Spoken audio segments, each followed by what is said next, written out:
ಜಾತಿ ಅಂತ ಇದೆಯಾ? ಇಲ್ಲ. ಅಂದ್ರೆ ನಾವು ತಿಂತಕ್ಕಂತ ಅನ್ನದ ಜಾತಿ ಇಲ್ಲ, ಕುಡಿತಕ್ಕಂತ ನೀರಿನ ಜಾತಿ ಇಲ್ಲ, ನಿಂತಹ ಭೂಮಿ ಮೇಲೆ ಜಾತಿ ಇಲ್ಲ.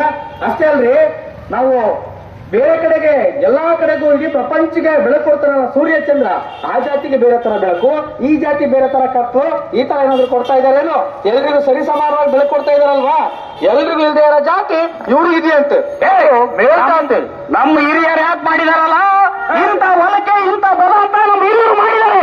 ನೀವು ಎಲ್ಲಿರ್ಬೇಕು ಅಲ್ಲಿರ್ಬೇಕು, ನಾವ್ ಎಲ್ಲಿರ್ಬೇಕು ಅಲ್ಲಿರ್ಬೇಕು. ನಿಮ್ಮ ಹೊಲದೊಳಗೆ ನೀರು ಕೆಲವರು ಹೊಲಕ್ಕೆ ಹರಿದೋಗ್ಬಾರ್ದು ಅಂತ ಬದುವನ್ನ ಮಾಡಿದ್ದಾರೆ. ಅದನ್ನ ಬಿಟ್ಟು ಮನುಷ್ಯನಾಗಿ ಒಟ್ಟಾಗಿ ಕೂಡಿ ಬಾಳಬಾರ್ದು ಅಂತ ಏನ್ ಮಾಡಿಲ್ಲ. ಇವೆಲ್ಲ ನೀವು ಕಟ್ಕೊಂಡಿರೋ ಕಟ್ಟುಪಾಡುಗಳು. ಲೇ ನೋಡ ರಂಗ, ನಿನ್ನ ಹತ್ರ ಉಪದೇಶ ಮಾಡಕ್ ಬಂದಿಲ್ಲ ನಾವು. ಈಗ ನೀವು ಎಲ್ಲಿರ್ಬೇಕು ಅಲ್ಲಿರ್ಬೇಕು, ದೇವಸ್ಥಾನದಿಂದ ಹೊರಗೆ ಹೋಗು. ಇಷ್ಟಕ್ಕೂ ದೇವಸ್ಥಾನದಿಂದ ಹೊರಗೋಗು ಅಂತ ಹೇಳ್ತಿರಲ್ಲ, ಈ ದೇವಸ್ಥಾನ ಕಟ್ಟಿದ್ ಯಾರ್ರಿ? ಯಾರು ಈ ಕಟ್ಟಿದೀವಿ.